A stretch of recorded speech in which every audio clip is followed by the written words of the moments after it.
Donc on est à la Agada Lamed Bet. Dans la Masechet Brachot. Amar Rabbi Yochanan. Mishum Rabbi Shimon ben Yochai. מיום שברא הקדוש ברוך הוא את העולמו לא היה אדם שקראו לקדוש ברוך הוא אדון. Rabbi Yochanan il dit au nom de Rabbi Shimon ben Yochai. Vous savez que dans la Gemara on l'appelle Ben Yochai et dans le Zohar on l'appelle Bar Yochai. D'accord? C'est le même. Vous avez compris? Dans la Gemara, on l'appelle Ben Yochai, Rabbi Shimon Ben Yochai, mais dans le Zohar, il s'appelle Rabbi Shimon Bar Yochai. Ah. D'accord? Bar, ça veut dire... Ça veut dire pareil, ça veut dire Ben, fils. Alors, qu'est-ce qu'il dit Rabbi Yochanan au nom de Rabbi Shimon Ben Yochai?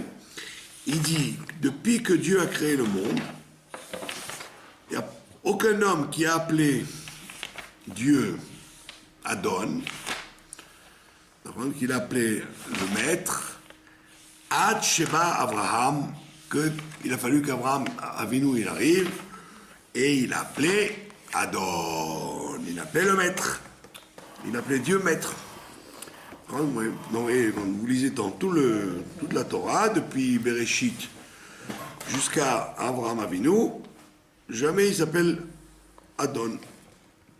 Chez Nehemar, comme c'est écrit à propos d'Abraham Avinu, Vayomar, il a dit Ado, Elohim. Il a dit Adonai, c'est-à-dire il a appelé maître, Elohim. Bama Eda Ki Rachena, comment je saurais que je vais hériter de la terre? C'est au moment ce qu'on appelle Brit Ben Abetarim, au moment de l'alliance des morceaux. On dit que l'alliance, elle a eu lieu avant l'arrivée d'Abraham en Israël. Il y en a qui disent que l'alliance des morceaux, elle était avant Lech Lecha. Bien qu'elle se situe dans la parashat Lech Lecha, il y en a qui disent qu'elle était avant d'arriver en Israël, il y avait déjà dit qu'il lui donnerait la terre. Mais d'après ce qu'on voit nous dans les textes, on a l'impression que c'est après la guerre des 4 rois contre les 5 rois. Et là, Dieu lui dit, tu vas hériter de la terre.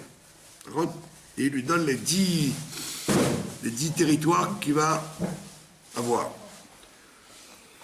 Et à ce moment-là, Abraham, il dit,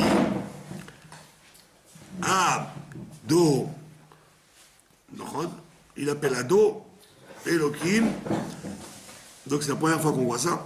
Bama Eda Ki Rachela, comment je sais que je vais en hériter de la terre? Amar. Donc qu'est-ce que ça veut dire cette histoire-là? Que jusque-là, on n'a jamais appelé Dieu Adon. Alors, Marpatlanou, que ça peut faire. En français, vous dites Dieu, en anglais, vous dites God, en chinois, vous pouvez appeler Dieu comme vous voulez, qu'est-ce que ça peut faire? Vous pouvez l'appeler le Tout-Puissant, vous pouvez l'appeler le Bon Dieu, vous pouvez l'appeler l'Éternel, ça ne change pas. Non, en fait, dans le Tanakh, on donne un nom à Dieu, c'est pour donner une qualité. Le nom qu'on donne à quelqu'un, et à Dieu en général, c'est pas stam pour l'identifier. Comme je vous appelle Madame Valency, maintenant, si vous travaillez dans les services secrets, je vous appellerai 007. Donc, dans la vie, vous vous appelez Madame Valency, mais dans le travail, vous vous appelez 007. Mais c'est la même personne. Alors que là, on dit non, si tu appelles Dieu d'un nom précis, c'est que tu veux marquer une qualité précise. Sinon, tu ne l'appelles pas comme ça. Donc, le fait qu'on nous dise que Abraham Avinu, il appelait Dieu Adon, c'était pour dire que, comme son nom l'indique, Adon, ça veut dire le maître. Le maître, ça veut dire qu'il s'occupe de ce qui se passe dans le monde. D'accord? Donc c'est-à-dire que tu peux dire que Dieu il existe, c'est pas un problème, mais dire que Dieu il se mêle de tout, ça c'est un chidouche. C'est Abraham Avinu qui a amené ce chidouche, que Dieu se mêle de tout, il est dans tout, il est immanent, ce qu'on appelle. Si vous dites que Dieu il est que transcendant, il existe mais il est transcendant, il s'occupe pas de ce qui se passe dans ce monde. Alors effectivement, s'il ne s'occupe pas de ce qui se passe dans ce monde, vous êtes obligé de vous débrouiller tout seul. Alors que si vous dites, il est immanent, donc il se mêle de tout, et dans ce moment-là, je peux avoir confiance dans ce qu'on appelle l'ashgacha prati, de la providence de Dieu. Donc c'est très important de définir Dieu d'après ce nom Adon. Et c'est ce qu'Abraham il a fait, d'accord? Et vous voyez que c'est un truc très bon pour les gens qui habitent en Israël. À quel moment Dieu l'a appelé Adon, Adonai? Pourquoi, à quel moment il l'a appelé? Quand il lui a demandé, quand il lui a promis de lui donner la terre. La terre, ouais. Ça veut dire qu'il y a un grand ridouche là-dedans. Les gauchistes israéliens, d'accord? Les gauchistes israéliens, ils ne contestent pas le Tanakh. Ils disent, mais oui, on sait très bien que Josué, il a conquis la terre avec des miracles et que ça nous appartenait. Mais qu'est-ce que vous voulez qu'on fasse? Les temps ont changé. Les temps ont changé, maintenant on ne peut plus faire comme avant. On est obligé de partager la terre en deux avec les Palestiniens, etc. Ça veut dire quoi? Ça veut dire que les gauchistes, ou bien même Arié-Déry, qui est un gauchiste aussi, c'est pour ça qu'il a viré, c'est pour ça qu'il a viré aujourd'hui pauvre Osef, parce qu'il est de droite. Donc il dit lui, mais on a l'affaire nous de la droite ou de la gauche. Ce qui nous importe, c'est le pognon et le pouvoir. Donc les gauchistes, qu'ils soient raves ou pas araves, qu'ils soient religieux ou pas religieux, non mais j'ai rien pour lui, donc je peux me permettre. Les gens qui sont de gauche, ils tiennent comme ça, ils disent, la Torah elle peut dire ce qu'elle veut, c'est vrai, on ne conteste pas, on embrasse même le Sefer, c'est pas un problème. Josué, il a conquis la terre, on le sait. On n'a aucun problème là-dessus. Et jusqu'à la destruction du temple, la terre nous appartenait. Mais qu'est-ce qu'on peut faire maintenant? Maintenant on ne peut plus. Ah, ça veut dire que tu n'acceptes pas de dire que Dieu, il est Adon. Dieu, il a vieilli, il a la retraite. Ce qu'il pouvait faire au temps du Tana, il ne peut plus le faire maintenant. Vous avez compris? Donc, c'est quand on te dit qu'Abraham Avinu, il a innové le nom de Dieu en l'appelant Adon, c'était pour dire à tous les gens qui vivaient avec lui, qu'est-ce que vous croyez? Que le créateur, il a créé, il se mêle de rien. Non, il a créé, il est Adon, il est le maître. Vous connaissez, le maître, c'est comme le patron. Quand un patron il rentre dans une usine, même si l'usine, il en a des milliers, il faut qu'il fasse le patron, c'est-à-dire qu'il vous dise pourquoi vous êtes debout, pourquoi vous téléphonez, pourquoi vous êtes aux toilettes. Donc le patron, il est derrière. Vous avez compris? Et donc c'était le chidouche. Et donc le chidouche qui nous concerne à nous, c'est que Dieu a fait, que Abraham Avinu a demandé ça au moment de la terre. Donc c'est un très gros chidouche. C'est un très gros chidouche. Il n'a pas demandé. Quand il lui a dit tu auras des enfants, il lui a pas demandé comment tu t'appelles. Il lui a pas demandé pour tout. Quand il lui a dit je vais te donner la terre, il a dit Adon. Il a dit puisque tu es le Adon, comment je saurai que je vais en hériter? Ça veut dire que on voit bien que dans l'histoire, la propriété du Ham Israël sur la terre, c'est ce qui est le plus mis en question, plus que le reste. C'est pour ça que le monde orthodoxe, même en Israël, il n'en a rien à faire de la terre. Il vous dit la Torah avant tout, gna gna gna, la Torah, gna gna. La Torah, d'accord, mais la terre, elle t'appartient aussi. Ça fait partie aussi de la Torah, la terre. La preuve, c'est que quand il a sorti les Juifs d'Égypte, il leur a dit c'est pour vous amener dans une Eretz Zavatrala ou de vache. C'est pas pour rester dans le désert. Donc on voit qu'il y a ce Yetzirah. Et donc il faut s'imprégner de l'idée que la terre est surveillée par Dieu. Et donc, comme il la surveille, eh ben, il nous la garantit. Alors, sinon, vous direz, ah oui, autant du Tanakh, oui, mais maintenant, non. Voilà, donc vous voyez que c'est un très gros chidouche que nous amène Rabbi Shimon Ben Yochai, qui est un très grand patriote d'ailleurs. Rabbi Shimon Ben Yochai s'est battu contre les Romains, etc. Donc, il rigolait pas avec la terre, lui. D'accord? Vous connaissez la blague qu'on raconte? La blague qu'on raconte que Bennett, Gematria Satan. Alors il dit, mais quand tu fais avec le Il Kollel, n'y a pas de sa mère dans Bennett. écoutez la blague. Bennett, Gematria Satan, alors il dit, ah ouais, c'est incroyable. Oui, et puis quand tu rajoutes un, ce qu'on appelle le Kollel, ça fait chasse. C'est-à-dire qu'avec les Gematria, tu peux raconter n'importe quoi. Tu peux dire le blanc c'est noir, le vert est noir, le rouge est... Pour qui on vote?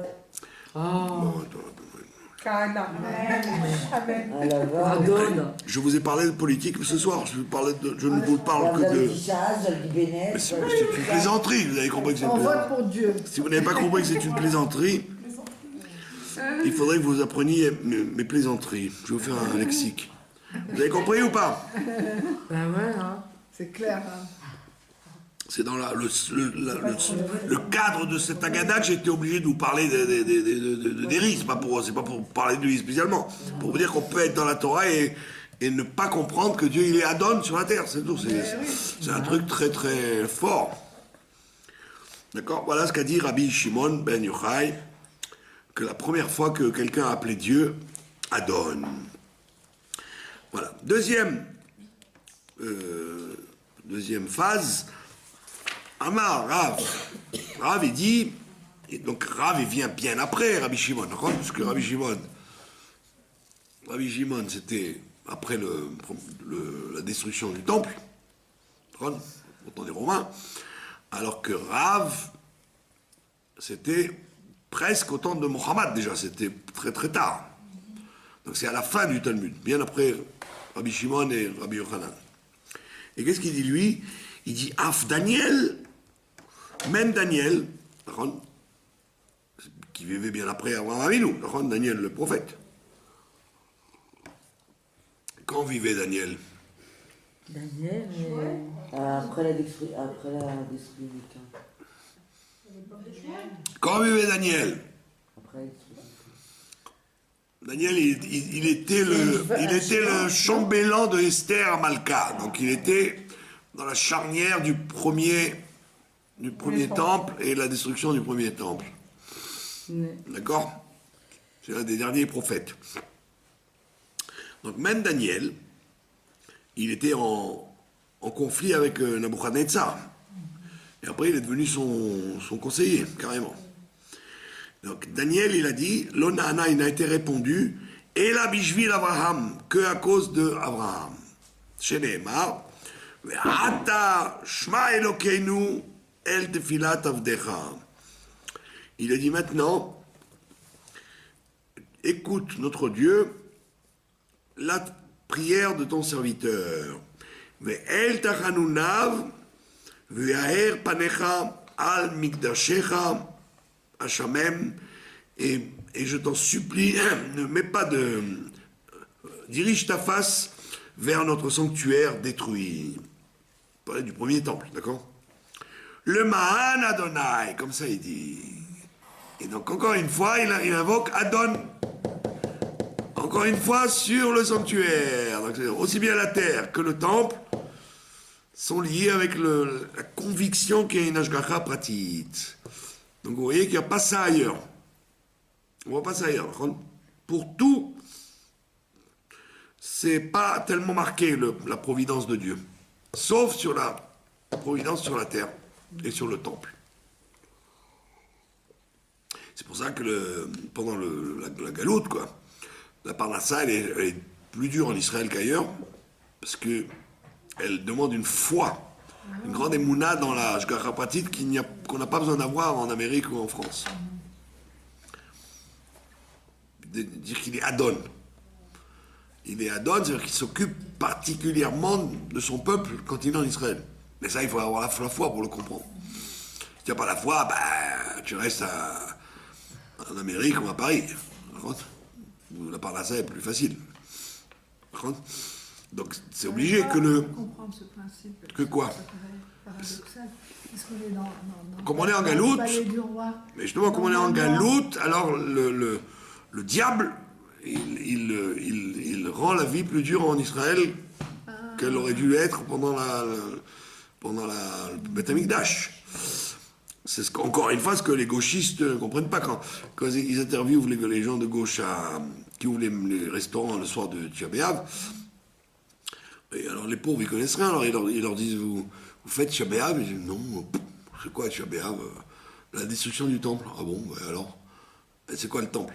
C'est un abattoir, le plus gros abattoir qu'il y avait. C'est quoi c'est quoi le temple? L'endroit de l'abattoir. Qu'est-ce qu'on faisait là-bas? Des corbanotes, des bêtes, des agneaux. Pour eux, c'est un endroit une grande boucherie. Ok, alors. Ouais. Alors que, en vérité, le Khurban, la destruction du temple, ça veut dire plus de Parnassa, les fruits qui ont des vers alors qu'ils n'avaient pas de vers à l'époque. Comme je vous l'ai dit l'autre fois, le Rachaim Akadosh, il dit pourquoi il y a des vers dans les fruits. Il dit parce qu'au temple, il n'y avait pas de vers. C'est quand les gens ont commencé à avoir des vers dans la tête, il y a eu des vers dans les fruits. Et les fruits d'Israël en particulier, quoi. Les olives, les dattes, les figues, Pourquoi? Parce que c'est la galoute. Au lieu que ce soit Le cidre. à l'envers, au lieu que ce soit à l'endroit, c'est à l'envers. Donc c'est pour ça que pendant la galoute, c'est plus dur de vivre en Eretz Israël qu'ailleurs. Vous avez compris? Est-ce que vous suivez? Parfaitement. Alors on vous souhaite bon anniversaire, Yom Houledet.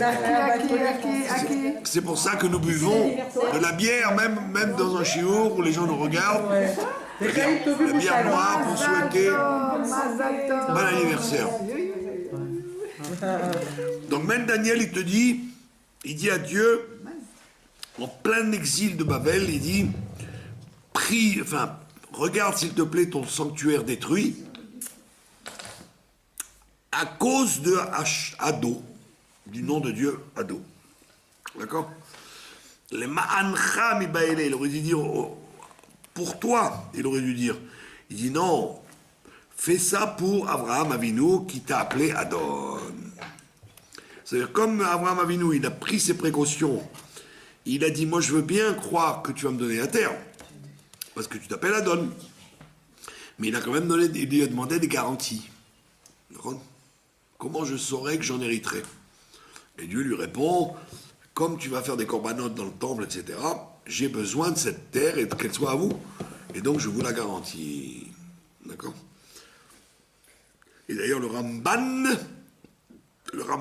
qui est un grand israélophile, il dit à cause de ça, Abraham a été puni. Parce qu'il a demandé de la garantie sur Israël. Il aurait dû avoir confiance. Si Dieu lui dit je te la donnerai, il aurait dû dire ok. Comme il a dit comment je sais, donne-moi une garantie. Donc comme il a manqué de foi, alors il a rendu la galoute plus dure. La galoute d'Égypte. C'est la raison pour laquelle la galoute était plus dure. Ça veut dire que la question d'Abraham Avinu, c'est que malgré tout, Israël, c'est un pays difficile. La preuve, c'est que depuis qu'on a mis les pieds avec Yoshua, il y a eu des contestataires. C'est pas qu'on a débarrassé le pays et puis depuis on est tranquille. Depuis la conquête de Yoshua, il y a toujours eu des peuples qui venaient pour s'installer ici. Même si c'est pas chez eux, quoi. Les 7 peuples dont on parle, c'était en vérité des peuples qui avaient des ambassades partout. C'était pas des peuplades israéliennes, des petites peuplades comme les Bédouins ou les Druzes. Non, c'était des empires immenses. Les Hittites, vous avez entendu parler des Hittites? Quand les Hittites allaient jusqu'en Russie, leur empire. Eh ben, c'est le Chittéen. Le Bnei Chet. Quand il a acheté la Marpella, eh ben, c'était à eux, et on dit qu'ils allaient jusqu'en Russie, l'empire hittite. Donc c'est pas des petites tribus, c'était des grands empires. Et jusqu'à maintenant, d'ailleurs, on voit bien que jusqu'à maintenant, tout le monde se mêle de ce qui se passe en Eretz Israël. tout le monde doit se mêler, tout le monde doit être au... Il peut y avoir une guerre en Ukraine, au Nigeria, des millions de morts partout, c'est pas grave. Syrie, C'est là que ça se passe. Donc ça veut dire que toujours le Ham Israël, sur sa terre, il est obligé de se justifier. C'est pour ça qu'Abraham Avinu, en fait, excusez-moi au nom du Ramban, il avait raison, Abraham Avinu. Il a dit comment je saurais que j'en hériterais. Parce qu'il a bien vu dans sa grandeur que ça serait une terre de contestation pour nous. Vous avez compris? Voilà. Voilà, donc voilà la Haggadah, conclusion, il faut se rendre compte que la grandeur de Dieu, c'est justement d'être Adon, d'être maître. Maître dans ce monde-là et pas seulement dans les hauteurs célestes. Haggadah Lamed Gimel, vous y êtes? Numéro 33. Donc la Haggadah 33, je vous le donne en 1000. Qui c'est qu'on va citer quand c'est la Haggadah Lamed Gimel? La grand-mère. Hein? Ah oui, la Rabbi Shimon Bar Yochai, tout simplement, bravo. Voilà. Encore une fois, donc Rabbi Yochanan au nom de Rabbi Shimon Ben Yochai. Donc c'était tout à fait logique que ce soit la Haggadah 33. Comme le docteur qui vous dit de dire 33. Il dit encore une fois une citation de Rabbi Shimon Ben Yochai, Miyom. Alors écoutez bien, c'est un peu complexe. Miyom Shebara Kadosh Baruch Hu et Olamo. C'est la suite de l'histoire avec Abraham Avinu. Maintenant, on parle d'autre chose. Depuis que Dieu a créé son monde, Lo haya Adam she'oda la Kadosh Baruch Hu, il n'y a personne qui a remercié Dieu jusqu'à ce que vienne Léa. Veodato, et qu'elle a remercié. D'accord? Chez Nehemar, comme c'est d'où on a la preuve, c'est écrit dans Bereshit là-bas. Quand elles ont eu des enfants, les quatre mères, il y a écrit, quand elle a eu Yehuda c'est la chaîne de Yehuda, quand elle a eu Yehuda, elle a dit Apa'am Ode et Hashem. Cette fois-ci, je vais remercier Dieu. Cette fois-ci, je vais remercier Dieu. Donc c'est une Haggadah bizarre. Pourquoi? Parce qu'il y a écrit que quand Adam Arishon, il a été créé, il a remercié Dieu. Il a prié pour la pluie, il a remercié Dieu. Quand Caïn, il a été pardonné, il a remercié Dieu. Quand Noach, il a été sauvé du déluge, il a remercié Dieu, ils ont tous fait un misbéar et ils ont fait des sacrifices. D'accord? Quand Abraham Avinu, il a été sauvé de Nimrod, il a remercié Dieu. Yitzhak, il a remercié Dieu, après la Kedat Yitzhak. Yaakov, il a remercié Dieu, à Bethel et plein d'endroits. Qu'est-ce que tu me dis? C'est la première fois que quelqu'un a remercié Dieu depuis la création du monde. Ben voilà, on a vu. Tout le monde a remercié. Qu'est-ce que c'est que cette histoire? Alors, vous avez une réponse? Comment se dit qu'on dise? La première fois qu'on a remercié Dieu, c'est Léa. C'est une femme. Alors? Pourquoi elle a remercié Dieu au bout de temps Elle a dit Apa'am Ode et Hashem. Maintenant, je remercie Dieu. Parce qu'elle avait perdu des enfants. Où elle a perdu des enfants? Elle a perdu des enfants. Léa. Si vous ouvrez la bouche, au moins dites quelque chose d'intelligent. Non. Léa, elle a perdu des enfants. Ben oui. Elle a eu 3 garçons, et après le 4e, c'était Yehuda. Dans Shmuel, c'est écrit là-bas. Mais non, votre grand-mère, elle a mal lu Mais non, c'est simplement Gina qui a été violée. Donc, mais quel rapport avec Dina maintenant? Dina, c'est 20 ans après. Écoutez bien, Rachi répond. Rachi vous dit quelque chose, il vous dit le fils Sherata, Beruach HaKodesh. Il dit qu'elle a vu Beruach HaKodesh chez Yaakov Ma'amid Yudbet Shvatim, que Yaakov aurait 12 tribus, d'accord? Elle l'a vu en roi Rakodesh, puisqu'à ce moment-là, il n'y a que, il y a que trois, il y a que elle qui a des enfants pour l'instant. Ni Bila, ni Zilpa, ni Rachel. Donc il y a qu'elle qui a 3 garçons. D'accord? Donc elle a dit, mon mari doit avoir 12 enfants, 12 tribus. Vélo Arbanachim, et lui il a 4 femmes. Donc 12 divisé par 10 divisé par 4, ça fait combien? Ça fait 3. Donc ça veut dire chacune devait avoir 3 garçons. 3 shvatim. Kivan Sheyalda Ben Revi'i, comme elle a eu un quatrième déjà, donc elle dépasse déjà le quota, le minimum, le quota des 4, puisqu'elle a déjà dépassé, elle est plus 3, elle est 4. Au date al Krelka, elle a remercié pour son sort. Yoter mina cheshbon amagiala, qui était plus grand que le calcul qu'elle aurait dû avoir. Elle aurait dû avoir 3, elle a eu 4, donc c'est pour ça qu'elle a remercié. Ah ouais, Donc quel est le chidouche que Rashi vient nous expliquer, parce que sinon, sans Rashi, on n'a rien compris. Quelle est la nouveauté que Léa a amenée dans ce monde-là? C'est que tous les autres, Adam Arishon, Caïn,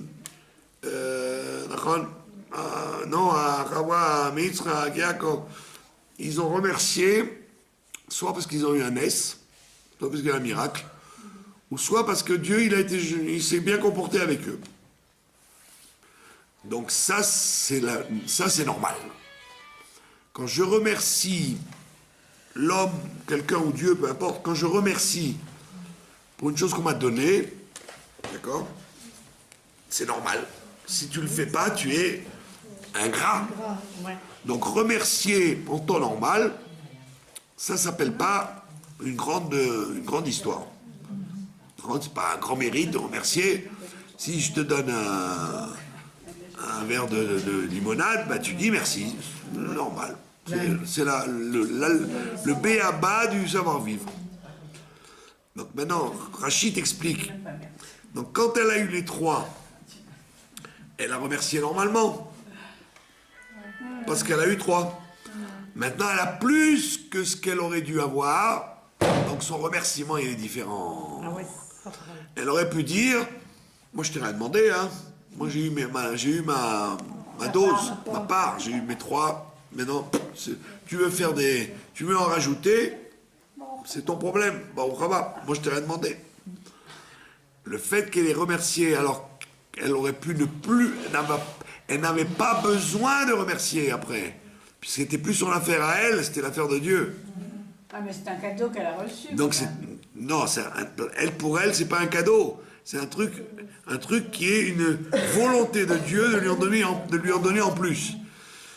Donc il te dit, ça c'est le chidouche. C'est quand tu as reçu ce que tu devais recevoir, parce que c'est la vie, comme ça. C'est la norme. C'est la norme. Alors, on ne s'étonne pas. Tu as fait ton devoir, comme la nature a fait son devoir. Maintenant, quand tu remercies après la norme, après le devoir, là c'est plus fort. D'accord? Oui. Vous avez compris? C'est-à-dire que c'est quelque chose qui surpasse ce qui vous était dû, ce que vous auriez dû avoir. Ah ouais. Et ça, c'est un grand chidouche de remercier davantage de ce que vous auriez pu remercier. Vous voyez bien que la plupart des gens, quand vous leur donnez, bon, ils ont fait un travail, vous les payez, vous dites merci, c'est bon, bravo, ça s'arrête là. Maintenant, la personne vient en plus. Un bonus. Un bonus. Comment les gens interprètent ça? Mais ils disent, c'est bizarre ça, pourquoi plus? Bon bah, il veut faire plus, bon, c'est son problème, hein. Alors que là, il dit, ouais, ben je remercie encore plus, je suis encore plus humble que j'aurais dû l'être. C'est pour ça qu'elle a eu, elle a remercié d'avoir Yehuda, ça veut dire. Et c'est pour ça que Yehuda, c'est le Mashiach. C'est-à-dire, c'est quelqu'un qui va rendre le monde encore plus fort qu'il ne l'était quand il a été créé. Rajouter à quelque chose qui existe déjà. Ça, c'est Ça, c'est beau de remercier à ce moment-là. Vous avez compris? Quand vous remerciez pour quelque chose que vous avez C'est évident. et d'évident, alors ben, c'est normal, vous êtes bien élevé, bravo, kolakavod. Quand vous remerciez en plus, d'accord? Voilà pourquoi Léa, c'est en vérité la plus grande de nos matriarches. Elle est plus grande que toutes les autres. Mais seulement elle est plus discrète. On en parle beaucoup moins que toutes les autres. Mais pourquoi? C'est sa nature, son caractère. Elle est très... Elle est très royale. Voilà. Elle est plus royale que toutes les autres. Et pourtant, on a l'impression que c'est la plus la effacée. plus effacée de Sarah, Rivka, voilà. Alors que Rachel, elle est plus spectaculaire. Mais en vérité, pendant la galoute, elle est plus spectaculaire. Mais l'autre, elle attend son heure. C'est la maman du Mashiach. Léa, c'est pas simplement une des 4 mères. C'est elle qui a donné la perfection au monde. Donc c'est pour ça que Rabbi Shimon, il te dit, depuis que Dieu a créé le monde, les gens, ils ont su remercier pour ce qu'on leur a donné normalement, mais elle a remercié davantage, puisqu'elle a eu beaucoup plus que ce qui aurait dû se passer. D'accord? Pas de questions? Alors, l'histoire continue sur Léa, toujours. On nous dit, regarde ce qui s'est passé. Elle a eu un garçon qui s'appelait Réhouven. D'accord? Ça a commencé avec Réhouven. Amar Rabbi Elazar. Rabbi Elazar, il explique, Amra Léa. Léa nous a surpris. Qu'est-ce qu'elle a dit, Léa? Elle a dit Réhou, c'est un texte ramené par Rashi d'ailleurs dans la Torah. Réhou ma ben beni leven chami. Regardez la différence entre mon fils et le fils de mon beau-père. Qui c'est le fils de son beau-père? Le fils de son beau-père. Ouais, qui est le fils du beau-père de Léa? Esav, bien sûr. Ah, ça. Le fils, regardez la différence entre mon fils et le fils de mon beau-père. Elle l'appelle pas mon beau-frère. Elle l'appelle pas mon beau-frère. Elle appelle le fils de mon beau-père. C'est pas mon mari, donc c'est son frère. Le frère de Yaakov. De Ilou ben Chami, regardez bien le fils de mon beau-père. Afalgav de Midatei Zabna le Vechirutei, bien que lui, il a vendu volontairement son droit d'aînesse, donc il y a quand même plusieurs années, il a vendu volontairement son droit d'aînesse, mon beau-frère. Dirtiv, comme il est écrit, Vaimkor et Bechorato le Yaakov, il a vendu son droit d'aînesse à Yaakov. Chazei Maktivbe, regardez ce qu'il a écrit à propos de Esav. Vaistom Esav et Yaakov, il a pris son frère en haine, d'accord? Quand il lui a pris les brachot, Ah oui, bien sûr. bien qu'il avait déjà vendu son droit d'aînesse. Et donc, c'est normal que les brachot allaient à Yaakov, maintenant, puisqu'il est le Bechor. Et bien malgré tout, il a été jaloux de son frère, alors qu'il lui a vendu volontairement. Si tu l'as vendu, ta Bechora, qu'est-ce que tu viens maintenant le jalouser d'avoir pris les brachot? C'est normal. Il a fait... C'était comme ça que ça devait être. C'est toi qui l'as fait. Tu as provoqué ça. D'accord? Urtiv, il a même dit plus que ça. Il a dit Arki Karash Mo Yaakov. C'est pour ça que mon frère, il s'appelle Yaakov. Mais Akveni Ze Pamaim, ça fait 2 fois qu'il m'a doublé. Il m'a roulé 2 fois. Une fois avec le droit d'aînesse, et maintenant avec les brachot de mon père. Donc elle dit, voilà, regardez comment il était le fils de mon beau-père, Alors que, Veilou béni, alors que mon fils Réhouven, donc c'était une prophétesse, elle voit, quand il est né son fils, elle dit, regardez mon fils, comment il est lui. Afal gav de al korchei shakle Yosef livechirute minei, bien que malgré lui, on va lui enlever la Bechora. Il était Bechor, Réhouven. Malgré tout, on va enlever la Bechora à Réhouven et on va la donner à Yosef. On va le rendre Bechor, on va lui donner deux parts. D'accord? Dire-t-il comme il est écrit, Uvechalelo Yetsui Aviv Nitna Bechorato Livne Yosef. Et donc, ça veut dire que lui, le pauvre, il était gentil comme tout, Réhouven. On lui a pris de force la Bechora, et on l'a donné à Yosef. D'accord? Pourquoi? Parce que, entre guillemets, il avait déplacé la couche de son père. Quand sa mère est morte, quand Rachel est partie,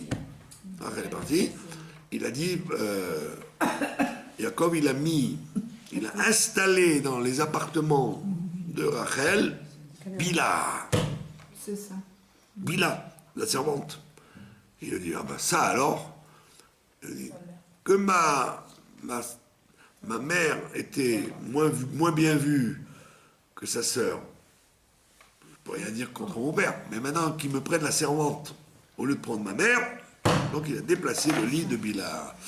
Et à cause de ça, il s'est fait destituer de la Bechora. Son rôle de Bechor. Et donc on l'a enlevé et on l'a donné à Yosef. D'accord? Afilou achi, et malgré ça, même comme ça, lo ikana be, il n'a pas été jaloux de son frère pour autant. Il n'a pas été jaloux de son frère pour autant. D'accord?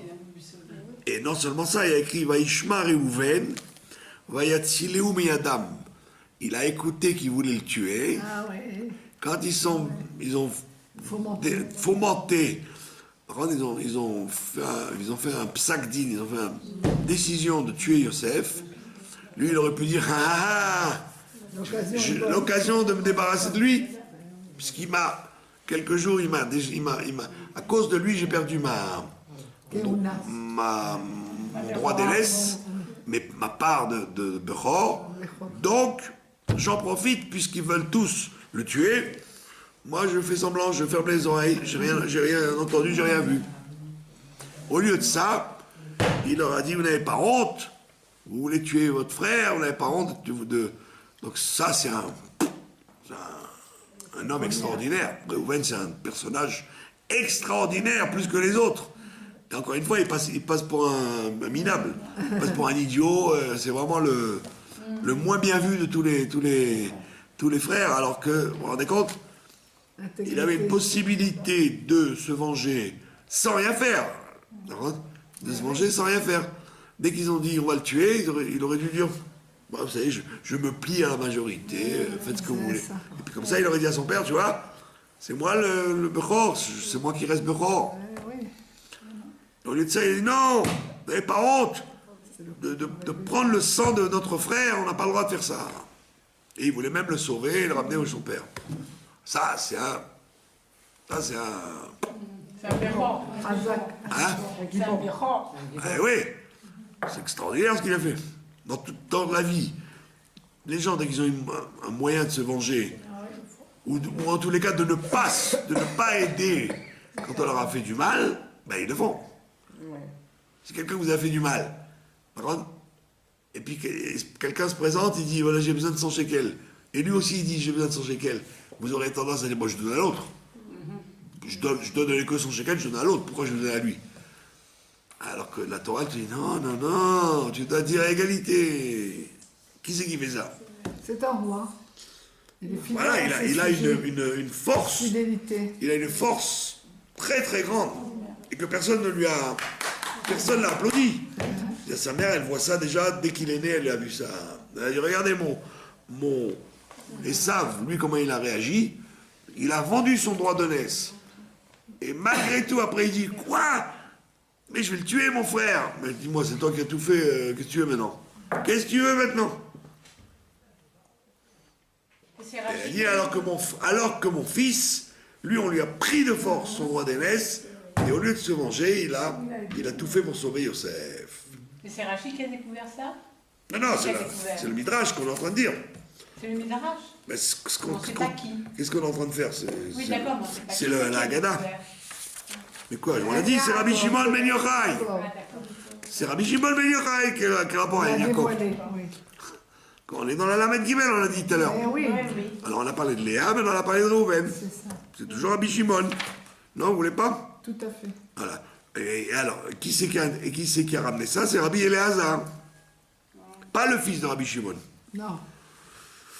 D'accord. Un chien. Non, Rabbi Eleazar, non. Non, Rabbi Eleazar, il y a plusieurs Rabbi Eleazar. Vous avez compris la truc? Maintenant, que Rachid cite ça, c'est pour ça que je vous l'avais dit au début. Que plein de ces agadotes qu'on traverse, on les voit dans le Chumash, quand on fait le Chumash. Là, on les voit dans la source. Donc vous avez compris la grandeur de Reuven, et c'est Léa qui l'a dévoilé à sa naissance. Dès qu'il est né, elle a dit ça. C'est une prophétesse. Bien sûr. Elle a dit, je suis... Regardez la grandeur de mon fils Reuven. Regardez mon fils, Reuven. Regardez-le. Et c'est d'ailleurs pour ça que le... Reuven. C'est joli, non? C'est une très grande force. Et ça t'apprend la vie, comment il faut être dans la vie. Que non seulement il ne faut pas en tenir rigueur à quelqu'un qui t'a pris un poste, mais au contraire, si tu peux lui rendre service par en dessous, fais-le quand même.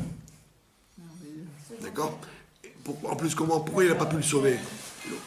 Il aurait pu user de son influence et dire à ses frères, allez hop, je le ramène à la maison.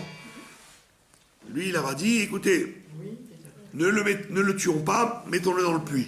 C'est ça. Et la Torah dit, parce qu'il voulait le sauver. Mais alors pourquoi il n'a pas sauvé? Parce que Rachid le ramène, parce qu'il était assis en deuil, parce que son père l'avait mis en quarantaine à cause de Bila. Donc on voit bien que c'est à cause de cette histoire-là qu'il n'a pas pu venir le sauver. Et voilà. Donc on voit que Reuven, c'est un personnage extraordinaire. C'est un pigeon. Il se fait avoir sur toute la ligne, et malgré tout, c'est un prince. Il joue comme un prince. Maintenant, il y a écrit dans la fin de la Torah, dans les brachot, les autres brachas, qu'est-ce qu'il dit Rashi? Qu'est-ce qu'il dit Moshe? Il bénit donc les 12 tribus. Il dit Yechi Reuven ve'aliamot. C'est la bracha qu'il fait à Reuven avant de mourir. Yechi Reuven, Reuven vivra et ne mourra pas. D'accord? Alors, on s'interroge. Pourquoi cette bracha spéciale à Reuven? Il dit parce que Reuven, ce sera le premier qui reviendra à la direction des tribus, des 10 tribus perdues. C'est lui qui ramènera les 10 tribus perdues, et c'est lui il ne mourra pas dans l'exil, ça veut dire. Reuven, il sera toujours vivant. Il ne va pas disparaître comme les autres tribus. Aujourd'hui, on ne sait pas. Ménaché, Ephraïm, Gad, où sont-ils tous ces gens-là? On ne sait pas. Alors qu'on dit Reuven, lui, restera vivant, et c'est lui qui va ramener les 10. Et comme par hasard, si vous vous rappelez, quand il y a eu la guerre d'Afghanistan contre les Russes, en 80, 79-80, il y avait les Afghans qui se sont battus contre les Russes. Et dans les Afghans, il y en a qui disent que c'était des 10 tribus perdues. Oui, mais qui sont ces gens-là? Et ils s'appelaient des Réouveni. Ah là là. Ah, ouais. Sur ces gens-là, vous les voyez, ils ont des tarbouches sur la tête, ils ont des tzitziot, ils ont des monuments écrits en hébreu, leurs femmes, elles vont au mikvé, ils ne mélangent pas le lait et la viande. Tous les Afghans? Cette tribu-là qui s'est battue contre les Russes. D'accord? C'est curieux. Et donc, ça voudrait dire que c'est eux les descendants de Rouven, quoi. Et donc, il va ramener tous les autres. En Afghanistan. les 9 autres tribus. Ça sera son Oui, rôle. de là-bas. En Afghanistan, ouais, ils sont des millions. Et c'est effectivement l'endroit où les 10 tribus ont été exilées, de l'autre côté du Sambation, du fleuve. Donc on voit bien que il a eu une très grande bracha. Pour l'instant, on ne s'occupe pas tellement de toi, tu as été mis un peu de côté. Mais quand la Géoula va arriver, tu vas être le chef des 10 tribus.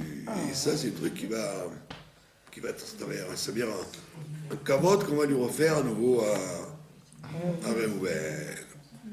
Relever sa tête. Vous avez compris?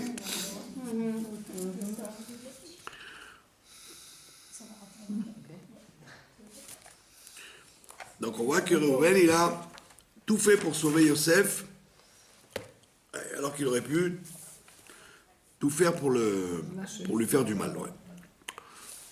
Maintenant, on nous dit, Sera récompensé. ouais, le troisième personnage qu'on cite, c'est Ruth.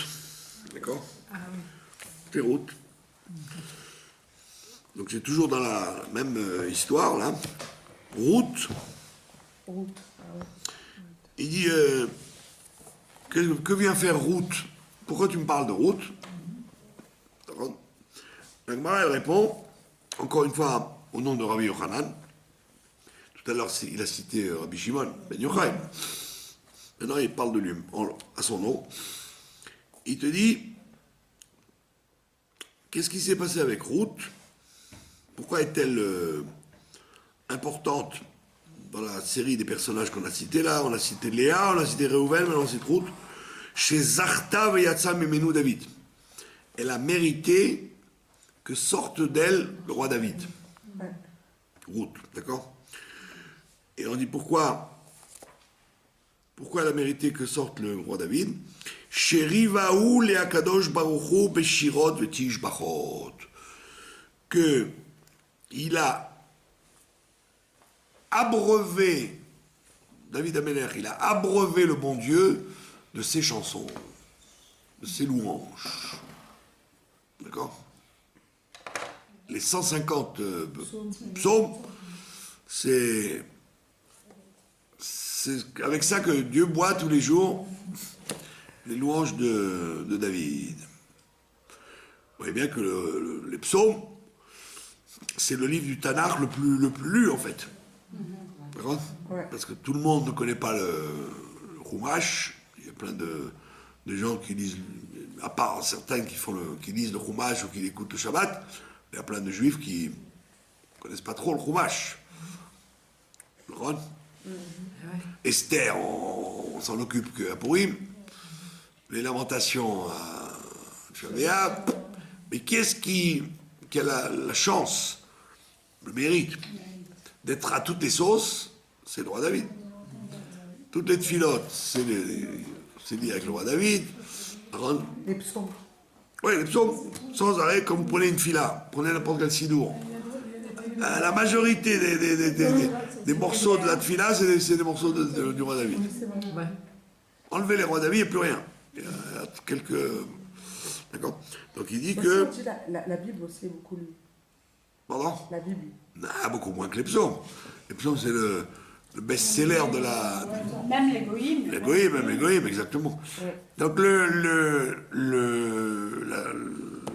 Tous des mafiosi, ouais. Rabbi Yochanan nous dit que il a désaltéré le bon Dieu avec ses chansons, avec ses louanges. D'accord? Ce mérite revient à Ruth. Et le mérite revient à Ruth, exactement. Ou menalan deshma garim, et d'où sait-on que le nom entraîne? Vous savez, c'est un grand principe, ça, dans la Talmud. Il y a une discussion, est-ce que le nom provoque quelque chose ou non? D'accord? Le nom. Le nom que vous avez. Et moi, je dis même le nom de famille. Est-ce que le nom influe, pas plus qu'influence, il entraîne, il provoque? Ouais. Si vous vous appelez Abraham, d'accord? Le Hari dit on a deux noms. Bon, on a déjà parlé de ça au moment du Sefer Gilgulim. le Hari dit qu'on a chacun deux noms. Ça veut dire quoi? Nom de famille. Mais non, on parle pas de nom de famille, il n'y avait pas de nom de famille. Qui vous a dit? Essayez de réfléchir avant de parler. Deux prénoms. Deux prénoms, ouais. Il dit on a deux noms. C'est quoi deux noms? Il dit ça veut dire que le prénom que tu portes, que tu as reçu à la naissance, il peut être soit dans le bon côté, soit dans le mauvais côté. Par exemple, tu t'appelles Abraham. Comme ça, le Harizal dit. Tu t'appelles Abraham, et ben tu vas avoir deux sortes de gens qui s'appellent Abraham. Tu vas avoir des gens qui vont s'appeler Abraham et qui vont ressembler à Abraham Avinu. Ils vont être gentils, ils vont toujours ouvrir leurs portes, aider les uns et les autres. Hein. Ou alors tu vas être le contraire. Ah bon? Tu vas t'occuper que de tes affaires, de ton nombril. Tu vas être un Abraham insupportable qui ne vit que pour sa tronche. Ah, bon. Donc chacun a deux noms. Ah, voilà. Et donc chacun peut choisir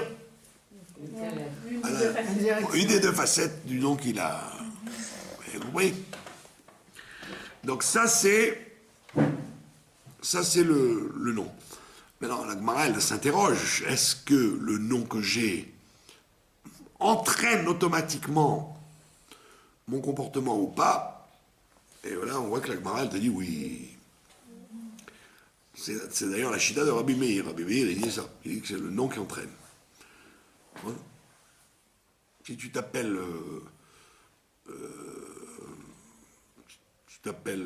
Renard, Choual,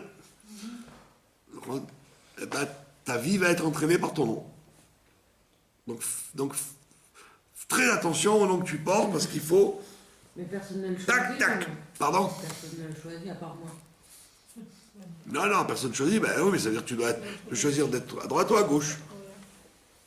Tu dois être à droite ou à gauche. D'accord? Donc si tu t'appelles d'un prénom en particulier, tu dois exploiter le côté positif de ce nom-là. Et avant, les gens ne faisaient pas tellement attention. Ils étaient très simples, les gens. C'est ça. Ils donnaient des noms. Et tu vois qu'en fait, le nom, il est vraiment tac. Robert. La photo de Robert. Shaoul, par exemple. Les gens qui s'appellent Shaoul. Ben, Shaoul, étant donné que le Shaoul en question, il était problématique, ben, s'appeler Shaoul, ça veut dire que tu es problématique. Et les gens ne faisaient pas attention. Donc si tu as un prénom, c'est pour ça que, d'après les Mekoubalim, les Ashkenazim aussi, mais les Mekoubalim, on donne toujours deux noms. Rajoute comme ça. Regardez le Chida, il s'appelle Yosef Raïm. David Yosef Raïm Azoulay. D'accord? Chez les Mekoubalim, il y a beaucoup d'appelés de noms, aussi bien les garçons que les filles, pour justement varier et équilibrer. Donc ça veut dire que là, il te dit Rabbi Meir, tu t'appelles comme ça, et ben ce nom-là, il va te diriger ta vie. Donc il dit, donc c'est pour ça qu'il faut faire attention à exploiter les bons côtés du nom qu'on a. Et il dit d'où sait-on que le nom entraîne cette chose-là? Il dit ben voilà, Rabbi Eliezer, encore une fois, Rabbi Elazar, pardon, il dit le chou, il a dit parce que voilà, elle s'appelait Ruth. Et Ruth, ça veut dire la chonne, quand vous écrivez Ruth, c'est Resh Vav Tav, ça veut dire ravat. C'est comme si vous disiez ravat, ça veut dire donner à boire. Donc ravé, oui. Les ravot est un Simaon. Désaltérer la soif. Donc elle avait en elle ce truc-là, de désaltérer la soif, et ça s'est dévoilé chez son petit-fils, son arrière-petit-fils David Ameller, qui a des. D'accord? Vous avez compris? Dévoiler la désert. Il a la soif de Dieu d'être loué, des tiges barottes, que Dieu il a besoin de chants et de louanges, c'est les psaumes de David. Et donc c'était dans le nom de Ruth. La chonne Ravat. D'accord? Et il te dit, écoute bien, ce qu'on vient d'expliquer, que le nom entraîne un destin, Il y a écrit dans les psaumes, justement, les roues, Chazou, allez voir, Mifalot Hashem, les prodiges de Dieu, Asher Sam Shamot Baaretz, qui a fait des destructions sur toute la terre. Donc ça veut dire méfiez-vous de Dieu parce qu'il peut détruire des trucs, des mondes entiers. Et là il te dit ne lis pas Shamot, ne lis pas que Dieu il peut détruire.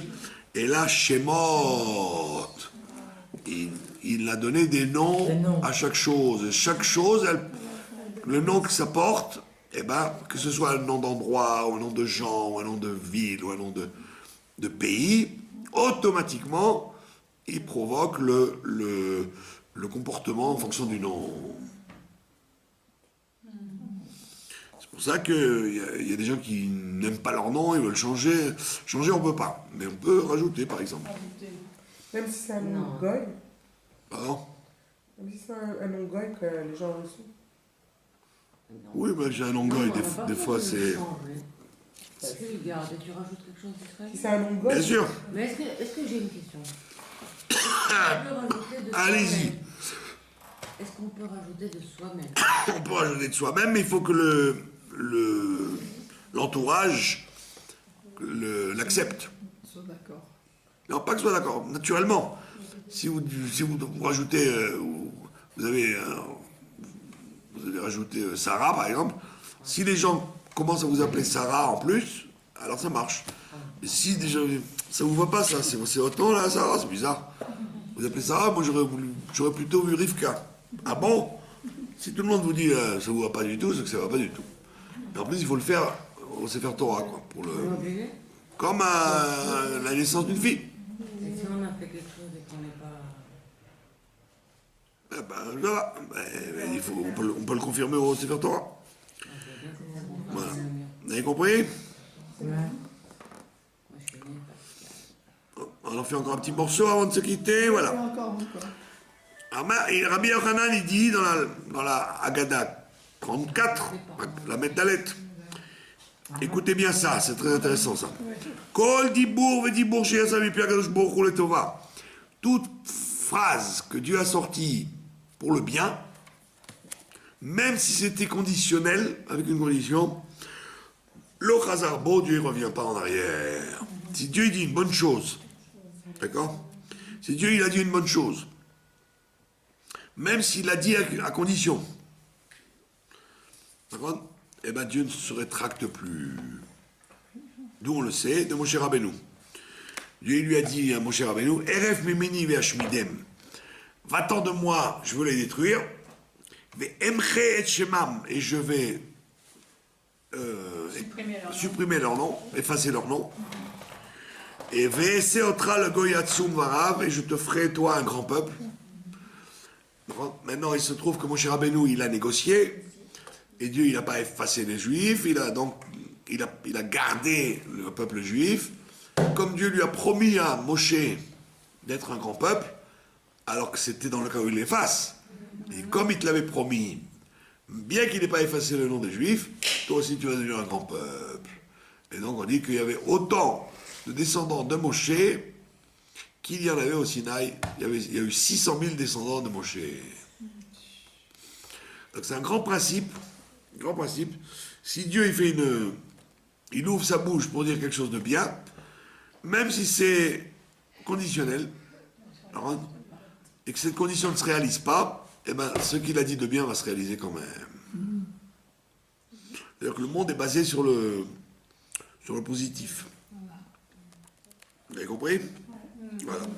C'est là-dessus que nous en resterons pour ce soir. Je vous remercie de votre attention.